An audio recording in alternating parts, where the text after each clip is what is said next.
Bismillahirrahmanirrahim. Assalamualaikum warahmatullahi wabarakatuh. Alhamdulillahirrabbilalamin. Puji sinareng syukur.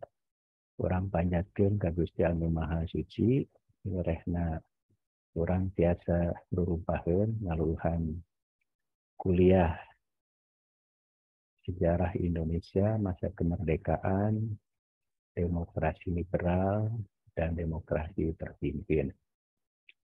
Kangge ngawitan ieu kuliah daring, mangga urang sami-sami ngalapajikeun basmalah. Bismillahirrahmanirrahim.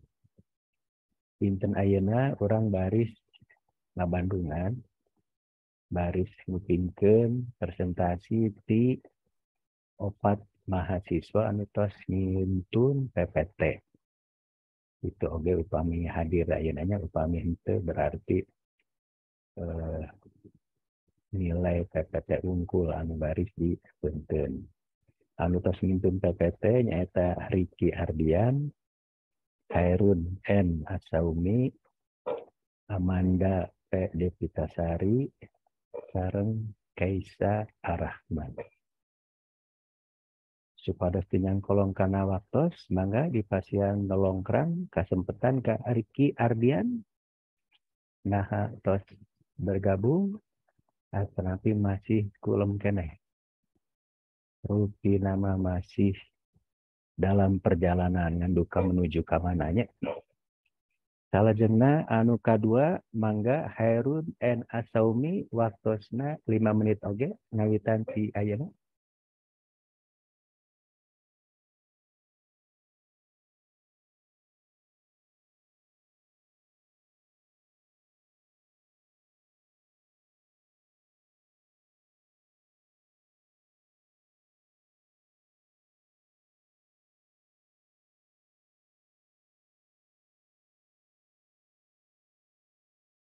Suantena tiacan aya Khairun, tong di-unmute atuh. Oh iya, Assalamualaikum warahmatullahi wabarakatuh.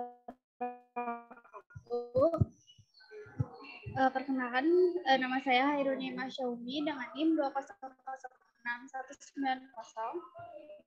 Di sini saya akan mempresentasikan materi saya mengenai perkembangan sistem ekonomi terpimpin. Nah, yang pertama itu, apa sih sistem ekonomi terpimpin itu? Ekonomi terpimpin adalah suatu keadaan ekonomi di mana pemerintah bertindak aktif dalam mengadakan peraturan terhadap perkembangan ekonomi dalam masyarakat. Nah, di sini itu dalam pelaksanaan ekonominya itu masih di bawah rencana, pimpinan, dan pengawasan pemerintah yang bersangkutan. Lalu apa yang melatar belakangnya terjadinya sistem ekonomi terpimpin itu? Yang pertama itu ada ketidakstabilan politik. Nah, pada masa demokrasi liberal itu kondisi politik itu tidak stabil karena masih banyaknya pergantian kabinet dari tahun ke tahun, sehingga setiap kebijakan tiap kabinetnya itu kan akan berubah-ubah, sehingga salah satu kebijakannya itu kan pasti kebijakan ekonomi. Nah, karena kebijakannya itu berubah-ubah, sehingga dalam pembangunannya si pembangunan ekonomi itu menjadi tidak stabil dan cenderung lambat. Lalu yang kedua itu adanya ketegangan antara pusat dan daerah, di mana adanya ketidakpuasan dalam pemerintah daerah terkait pembangunan ekonomi, di mana antara pembangunan di daerah dan pusat itu sangat timpang gitu pembangunannya, sehingga ketegangan ini terjadi. Lalu yang ketiga itu ada meningkatnya defisit negara, di mana karena cadangan devisa menurun dan pada masa itu angka ekspor pun menurun, membuat devisa negara itu semakin meningkat. Bahkan pada saat itu pemerintah sempat meminta bantuan kepada IMF dan meminjam uang sebesar 55 juta US dollar. Nah, dari poin-poin yang sebelumnya itu akhirnya menyebabkan terjadinya inflasi pada masa itu. Nah, lalu yang kedua itu bagaimana sih pelaksanaan ekonomi terpimpin itu? Nah, dalam pelaksanaannya itu ada 3 program yang didorong oleh Dewan Perancang Nasional pada tahun yang dipimpin oleh Muhammad Yamin, di mana Deklarasi ini petugasnya itu untuk menyusun program kerja berupa pola pembangunan nasional yang pada akhirnya disebut sebagai pola pembangunan semesta berencana, yang tujuannya itu untuk membangun, untuk merencanakan suatu pembangunan ekonomi di Indonesia pada saat itu. Nah, pada tahun 1963, Depernas itu diganti namanya menjadi Badan Perencanaan Pembangunan Nasional atau Bappenas yang dipimpin langsung oleh Presiden Soekarno. Nah, tugas Depernas itu masih sama, yaitu menyusun, melaksanakan, dan mengawasi jalannya pembangunan baik di daerah maupun di pusat. Lalu yang kedua itu ada deklarasi ekonomi atau sering juga disebut sebagai DEKON, di mana deklarasi ekonomi itu merupakan suatu perbaikan ekonomi secara menyeluruh dalam pemerintah. Tujuan dibentuknya DEKON itu adalah untuk menciptakan ekonomi yang bersifat nasional, demokratis, dan bebas. Dari DEKON dibentuk itu, pelaksanaannya itu tidak terlalu berhasil gitu. Bahkan pada saat itu DEKON ini justru mengakibatkan perekonomian Indonesia menjadi stagnan. Lalu yang ketiga itu ada program ekonomi berdikari atau berdiri di atas kaki sendiri. Nah, program ekonomi berdikari ini dilatar belakangi oleh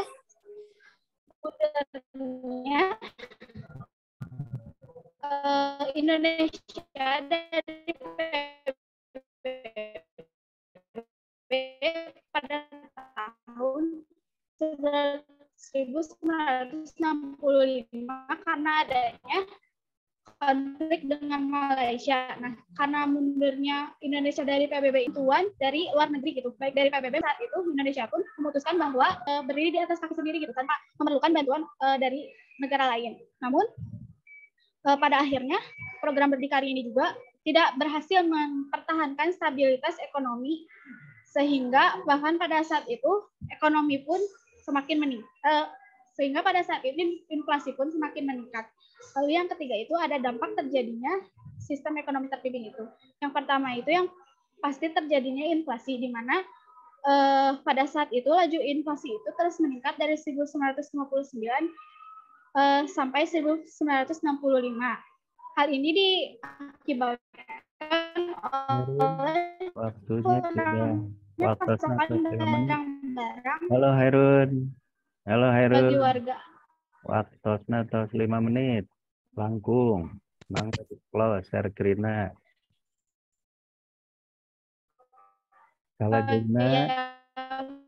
Kalajengna urang baris ngupingkeun presentasi Amanda Devitasari.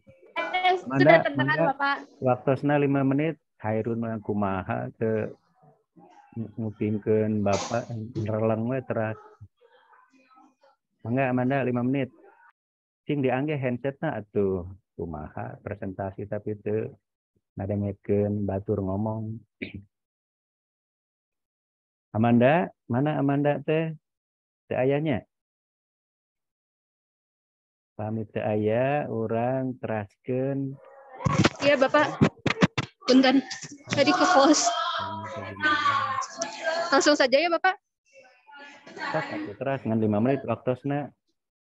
Ya, baik. Assalamualaikum warahmatullahi wabarakatuh. Saya Amanda Putri Devitasari dengan NIM 2004171 akan menjelaskan mengenai proses integrasi Papua ke Indonesia pada tahun 1949 hingga 1962. Pelaut Belanda berdatangan ke Irian pada tahun 1600 hingga 1700 untuk mencari emas dan kulit pohon masoi. Akan tetapi, VOC hanya mengutamakan perdagangan dengan Jawa, Sumatera, dan Maluku.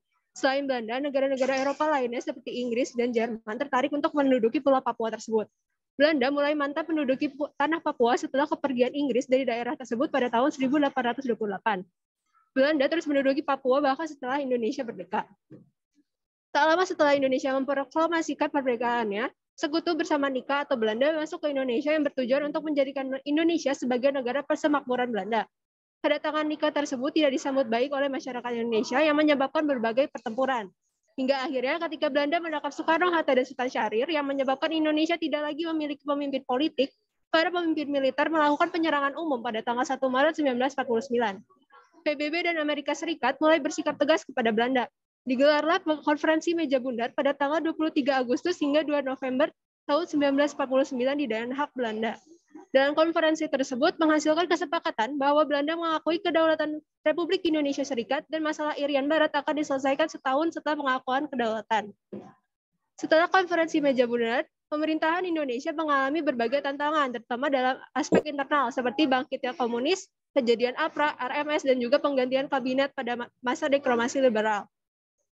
Permasalahan Papua sering diangkat tetapi terus dipendam oleh Belanda sehingga Indonesia mulai mengambil alih perusahaan milik Belanda. Selain itu, Indonesia juga memutus hubungan diplomatik dengan Belanda. Pemerintah Indonesia kemudian diubah yang awalnya merupakan pemerintahan demokrasi liberal menjadi pemerintahan demokrasi terpimpin. Kemudian masalah Irian mulai didiskusikan kembali secara diplomatik. Presiden Soekarno menyebutkan bahwa masalah Irian pada sidang Majelis Umum PBB pada bulan September tahun 1960.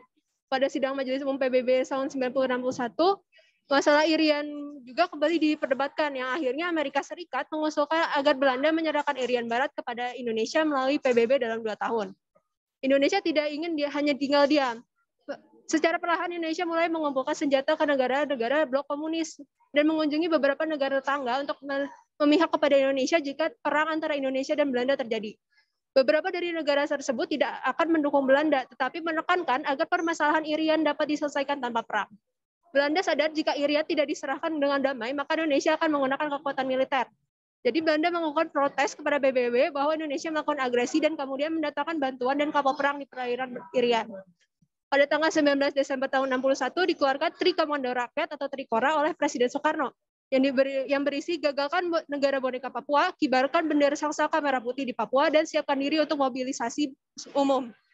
Mulailah konfrontasi terhadap Belanda. Soekarno membentuk Komando Tertinggi Pembebasan Irian Barat atau KOTI di bawah pimpinannya dengan Nasution sebagai wakil, Mayor Jenderal Yani sebagai kepala staf, dan Mayor Jenderal Soeharto sebagai Panglima Komando Mandala untuk pembebasan Irian Barat. Pada tanggal 18 Maret tahun 1962 didaratkan 4 peleton sukarelawan dan pada tanggal 20 April dilakukan operasi Banteng. Tanggal 1 Agustus tahun 62 dilancarkan Operasi Jatayu. Operasi Jaya Wijaya kemudian direncanakan untuk menyerang secara terbuka daerah Irian Jaya tersebut. Amerika untuk berunding agar Uni Soviet dan Amerika Serikat tidak terseret ke dalam konfrontasi langsung di Pasifik Barat Daya. 5 menit. Baik, Bapak, terima kasih. Mangga salah jenna orang sami-sami Bandungan presentasi di Keisa Arahman. Keisa waktosna 5 menit oge.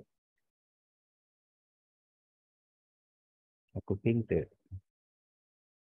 Ngawaler atuh. Kita masih di unmute eta-etana. Baik, Bapak. Sudah di-share.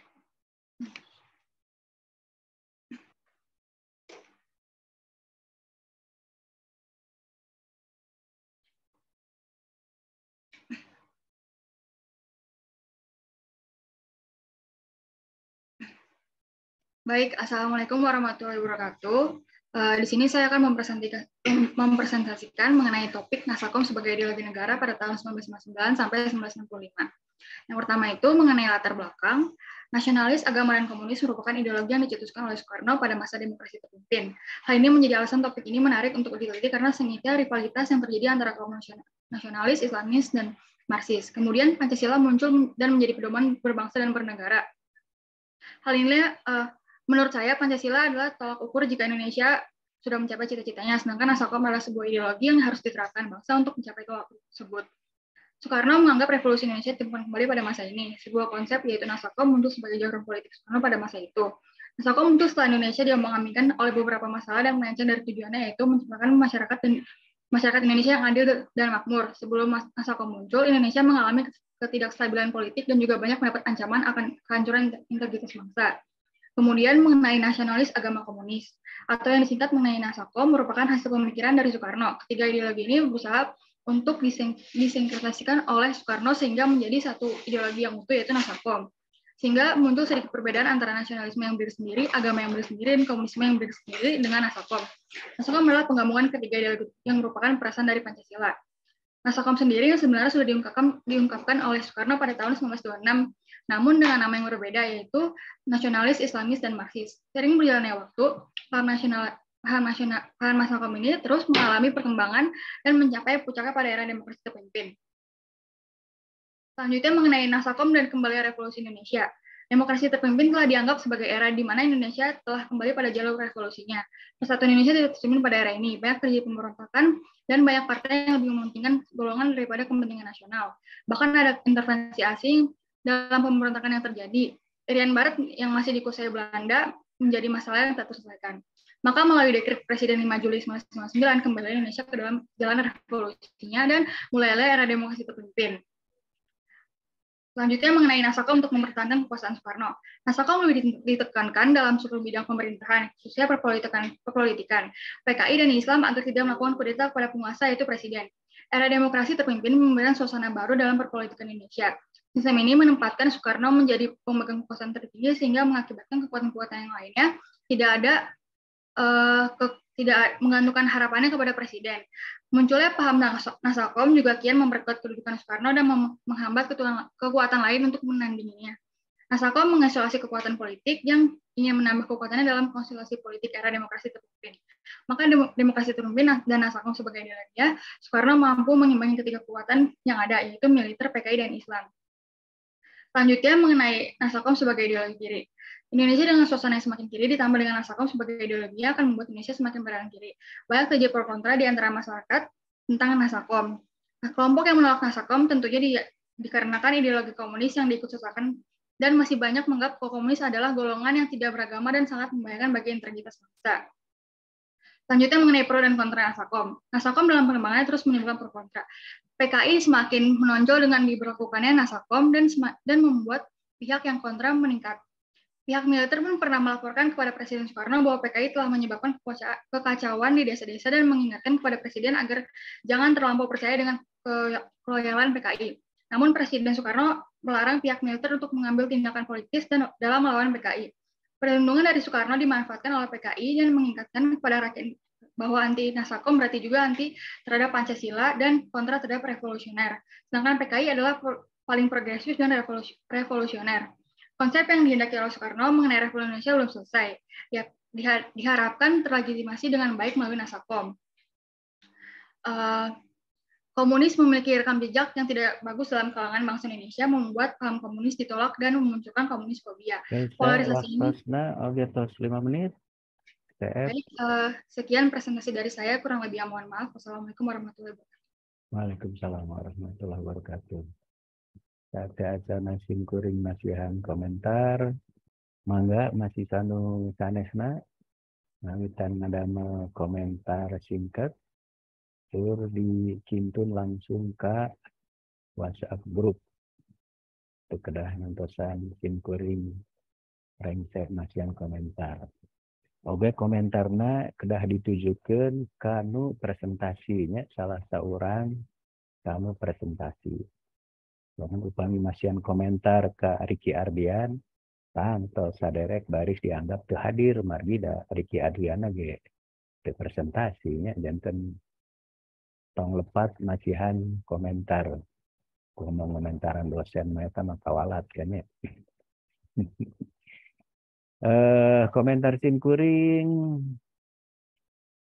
saminya sareng komentar-komentar satu acana cing ya kumaha ya mahasiswa sejarah teh tapi wawasan sejarahna masih teu acan aya kamajengannya janten eta judul teh dipilih ku salira dumasar karena wawasan sejarah salira tapi kunaon ngajelaskeunana masih maca masih deskriptif teu aya perspektif anu enggal janten sami sareng barudak SMA presentasi di kelas nya dibaca jeung sami sareng buku teks SMA janten teu aya wawasan baru ongkoh dinu daftar pustakana mah aya rujukan tapi rupina mah margi teu dibaca janten kitu ngajelaskeun ada deskriptif teu jelasnya janten kangge mahasiswa sejarah anu ngajelaskeun judulna kitu eta saderek masih teu acan janten mahasiswa sejarahnya kedah seueur maca mangga euna urang tinggal hiji-hiji nya Hairun Nima Asaumi. Judulnya ayat perbentenannya ayat perubahan. Tanaos di Robi memang tos judul sejarah tapi kami sadarnya ngebahas ekonomi terpimpin. Jantan kedah ke periodena dugi ke tahun genep 8 atau hari genep 5 makan Soekarno nage masih presiden. Hari genep 8 mah Soekarno diruntagkeun, dilengserkeun ku MPRS, digentos ku presiden anu kadua. Yang gitu ngebahas demokrasi terpimpin teh kedah di 58 dugi ke genep 8, genep 5 mah Soekarno nage masih presiden atau masih gaduh ke kawasan hebatnya janten judulnya atau sejarah tapi keacan paham periode demokrasi terpimpin.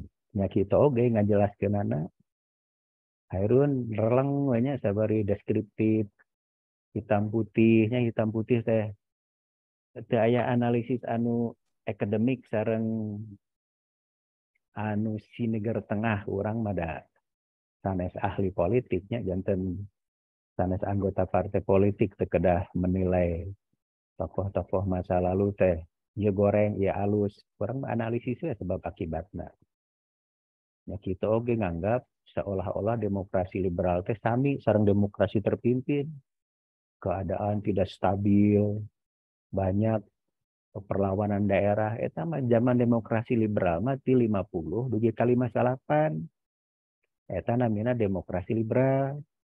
Hari demokrasi terpimpin mah 58 dugi ka genep 8 tadi runtagna presiden aman baris engke aya kejadian G30S eta teu aman tapi hari perlawanan di daerah politik tidak stabil gonta-ganti kabinet mah eta mah zaman demokrasi liberal atuh sanes demokrasi terpimpin janten kirang paham Hairun ngeunaan kejadian-kejadian sejarah anu lumangsung di zaman demokrasi terpimpin.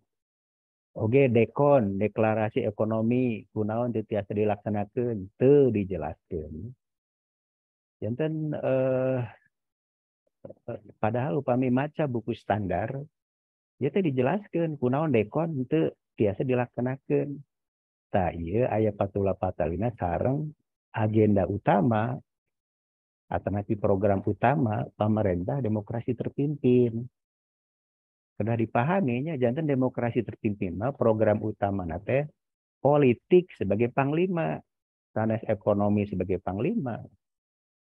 Jantan nalika ditaros ku MPRS, ketua MPRS, kunaon aya krisis ekonomi dugi ka inflasi 650%. Saur Soekarno, tugas abdi mah, tugas presiden mah nation and character building sanes kangge ngawangun ekonomi. Jantan moal aya perkembangan ekonomi zaman demokrasi terpimpin sebab program utama noge politik sebagai panglima. Soekarno hoyong ngawangun nation and character building. Gitunya Hairunnya sih ngatur rada wawasana rada langkung ngalangkungan budak SMA nya. Nya kitu oge aneh hari judulnya perkembangan sistem ekonomi terpimpin kan upami perkembangan kedah nama aya kamajengan tapi anu dijelaskeun hayu kemunduran inflasi krisis janten sanes perkembangan atau upami kitu banyak kemunduran janten analisisna urang eta we analisis akademik supados biasa ngajelaskeun naon bae kejadian-kejadian penting anu lumangsung dina zaman demokrasi terpimpin sareng patula-patulina sareng perkembangan ekonomi alternatif kaayaan ekonomi tak kedah kitu nya. Di oge rupina aya patula-patulina sareng sumber. Memang sumberna tos aya opat. 2 skripsi. Cing cara nyerat skripsi teh ieu teh tos lalu teh acan mata kuliah SPKI teh seminar dan penulisan karya ilmiahnya. Oke dinu ngadamel makalah lengkap oge upami nyerat daftar pustakana lepat mana buku, mana jurnal, mana skripsi itu tiasa ngabentenkeun, nah berarti can tiasa naon tata cara penulisan karya ilmiah. Upami nyerat buku, judul bukuna anu dicetak miring, kan gitunya. Upami artikel di jurnal, nami jurnalna anu dicetak miring. Upami skripsina anu dicetak miring, sanes judulna biasa diterbitkeun. Upami judul skripsi dicetak miring berarti tos janten buku. Upami teu acan mah skripsi sarjana tidak diterbitkan taeta anu cetak miring.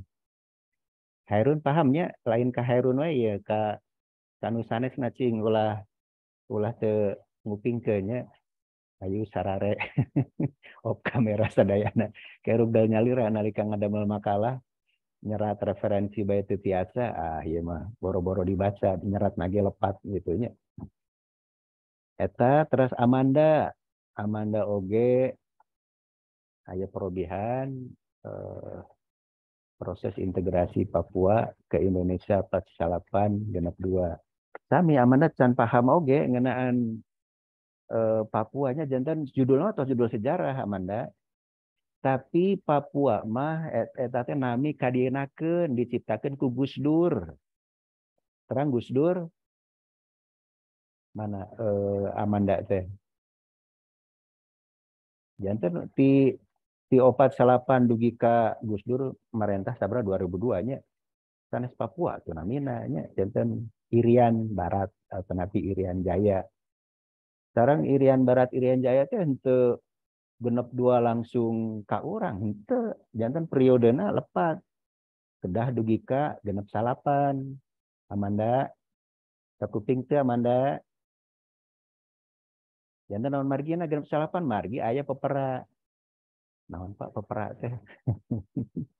Penentuan pendapat rakyat atau referendum.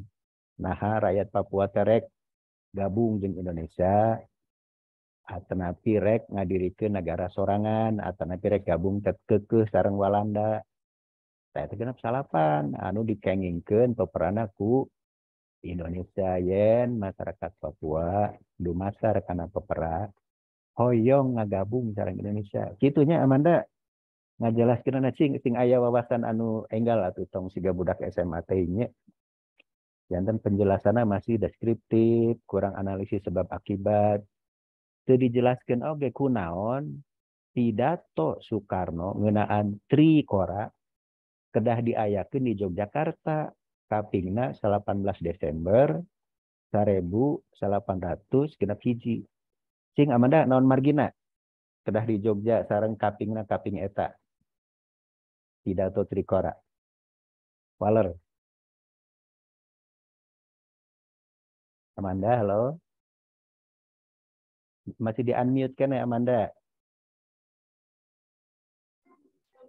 Ya, Bapak. Kakuping, tatarosan di abdi. Ya, mengapa di Yogyakarta ya, Bapak? Oh, di Waler mah enggak, di Waler. Ya, karena saya belum menemukan mengapanya, Bapak.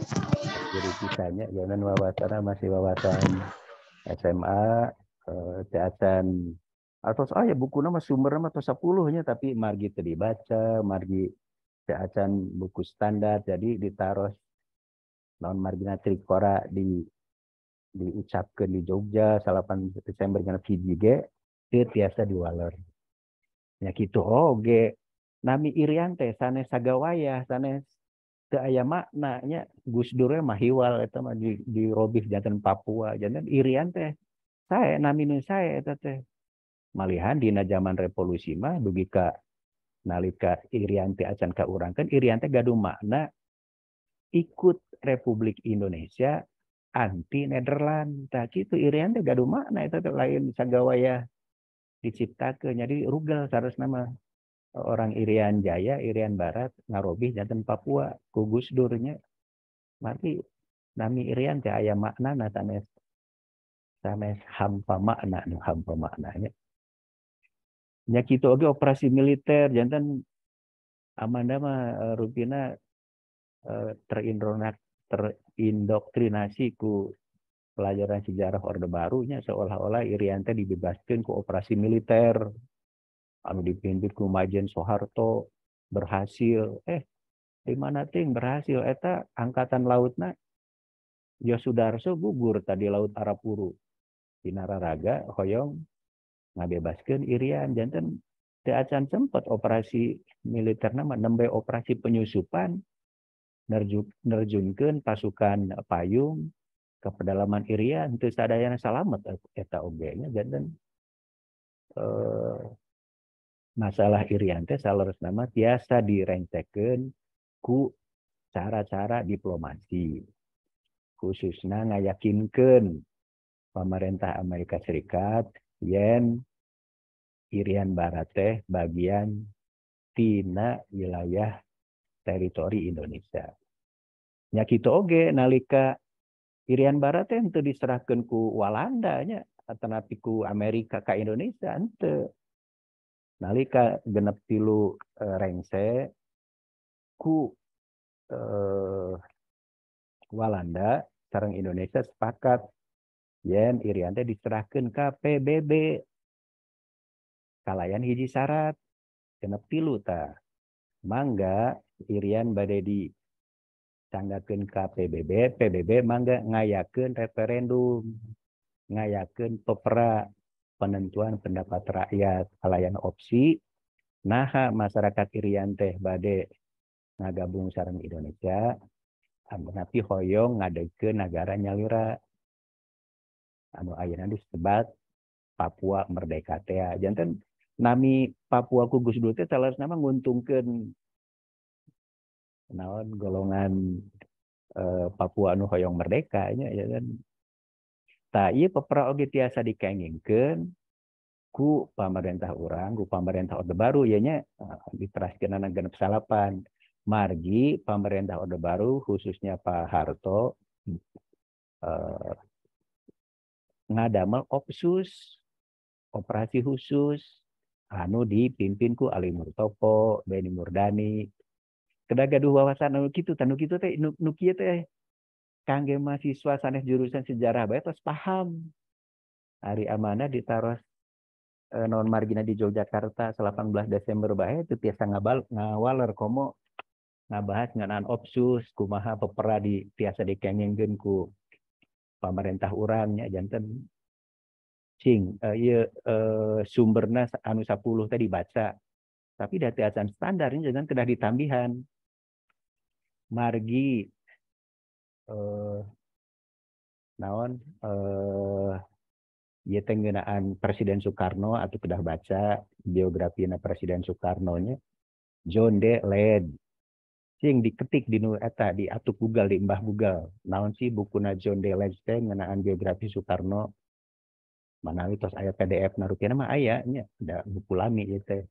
Atu biografina Presiden Soeharto, Robert Elson, biografina Beni Murdani anu ngiring operasi pembebasan Irian anu diserat ku Julius Pur. Amandanya diserat amandanya sumber-sumber standar ieu teh nya kedah maca bukunya Up Sundausen Politik Militer Indonesia di tahun 45 dugi ka genep 8 kalebet naon rinci pisan ngabahas kumaha Trikora malihan Dwikora oge dibahas nya. Sekarang tangtos buku IDAS nya. Janten ieu buku-buku standarna dibaca cing dibaca. Janten mahasiswa upami teu maca buku standar mah atuh kewawasanna moal aya perobihan sareng nalika nuju diajar sejarah di SMA. Kalebet ieu nu tadinya Hairun nya margi ngeunaan demokrasi terpimpin sami kada baca ieu bukuna Daniel S. Lev. Hairun. Daniel S. Lev ieu teh guide transition to guided democracy in Indonesia. Janten tos diterjemahkeun pami telepon ke bahasa Indonesianya. John D. Led biografina Soekarno kedah dianalisis. Soekarno oge nyerat biografi anu memang subjektif, tapi sayanya diserat ku Cindy Adams, wartawan geulis di Amerika Serikat nya. Kami saderet ningali YouTube-na Presiden Soekarno pasti ningali Cindy Adams, wartawan geulis pisan nya. Siga nama Soekarno ge bogoheun meureun nya. Dah baca ieu buku Nari Klep nya SNI IDAS. Ieu buku-buku standar anu kedah baca tongan skripsi duanya teras naon jurnal atau buku teu jelas ya pokoknya sareng nyeratna kedah sing leres. Pamungkas Kaisa Aulia Rahim nya. Masakom sebagai ideologi negara. Jadi saminya upami zaman demokrasi terpimpin mah cing tong dugi ka genep 5 atunya janten 58 dugi ka genep 8. Kedah kitu orang sejarah tong titiluan anu teu diajar sejarah. Non margina genep teu dugi genep 5 kan genep 5 mah Soekarno masih presiden, genep masih presiden, genep 7 oge masih presiden. Genep 8 nembe dilengserkeun ku MPRS, digentos ku Presiden Soeharto. Kedah kitu macananya. Janten tos aya waktosna hartosna eta judul sejarah tapi ideologi negara mah sanesna sakom atuh. Pancasila nya kan Soekarno penggali Pancasila teh. Tah selain Pancasila, Soekarno oge ngutamikeun naon anu disebat manipol usdek ieu teh semacam GBHN dinu zaman Orde Baru mah GBHN. Terang GBHN kaisa cing taros deui mahasiswa sejarah terang teu. Naon singkatan GBHN kaisa? Kaisa. Ya Pak, GBHN ya Pak? Garis Besar Haluan Negara Pak? Ya, gitunya sing meyakinkan atuh siga budak SMA ditaruh GBHN siga nu nyakitu. Jadi manipul usdek teh leres sapertos garis besar haluan negara. Jangan sanesna sakom. Naon manipul usdek teh cing taros deui ieu mah. Manipul usdek naon singkatan tinu naon? Kaisa. Ieu zaman demokrasi terpimpin terkenal ya. Naon manipul usdek? Ya, kawentar pisan terkenal pisan zaman demokrasi terpimpin malihan abdi gaduh wargi anu lahir dinu zaman demokrasi terpimpin putrana dipasihan nami usdek margi kawentar pisan naon manipul usdek teh Kaisa Kurang tahu Bapak. ya Allah lepat lebet jurusan Kaisa nu manipul usdek bae anu terangnya budak SMA ge nu diajar sejarah terangeun ieu mahasiswa sejarah anu terang janten pilariannya taros ku kaatup Google kepada terang naon manipul usdek dina zaman demokrasi terpimpin. Margi kirang wawasan ngeunaan zaman demokrasi terpimpin nya kitu ngabahasna deskriptif, kirang analisisnya kudu jelas dan yang dinuna sakom teh unsur nasionalis sareng agamana kirang kiat anu kiatna unsur kom. Nah, di konteks politik kedana mah dijelaskeun. Dugi ka kunaon nas sareng na lemah tapi anu muncul TNI Angkatan Darat. Janten di zaman demokrasi terpimpin mah upami urang ningal pertarungan politik teh sok disebat triangle struggle, aya pertarungan segitiga antawis PKI di sabelah kenca TNI Angkatan Darat sebelah katuhu Kalayan Soekarno salaku wasit. Nu kitu margi ditaros manipul usdek gende terang komo pertarungan segitiganya rupina mah kirang terang oge. Jadi kena dibaca ieu pertarungan segitiga teh baris ngajantenkeun naon anu disebat kajadian G30S 1835 prolog sareng epilogna. Atau epilogna nya akhirna mah Presiden Soekarno runtag ini tahun 1898. Kedah kitunya ngajelaskeunana Kaisa cing baca deui ongko tos aya genep sumbernya margi da keacan standar teh janten cing baca deui biografina Soekarno anu diserat ku Sini Edem nya wartawan geulis ye nya siga bintang film siga sawar bintang film kawentar tahun 60-an teh di Amerika Serikat teh. Sareng buku biografina Soekarno oge John Deleage na ngeunaan PNI anu lemah anu kawon bersaing sareng PKI demokrasi terpimpin kedah baca ya bukuna Rocamora nya tos diterjemahkeun ya Jose Rocamora ngenaan PNI di 45 dugika genep 8 ya, peruntangna demokrasi pimpin kedah baca oge ngenaan Triangle Struggle Herbert Said PKI Soekarno angkatan bersenjata janten Triangle Struggle teh tos janten pengetahuan umum ya teman mahasiswa hukum mahasiswa politik mahasiswa seni ya terangannya ya mahasiswa sejarah untuk nyabit pertarungan segitiga zaman demokrasi terpimpin berarti masih can pahamnya baca oge Riklep, baca SNI, baca IDAS-nya. Gitunya kisahnya cing dibaca di sumber-sumberna kalau genep sumber ieu sareng ieu sumber standar ya penting gunakeun. Upami henteu ke moal paham. Nasakom disangkina ideologi negara sanes nasakom ideologi negara zaman demokrasi mah Pancasila sareng manipul Usdek. Nasakoma landscape politikna, keayaan politikna.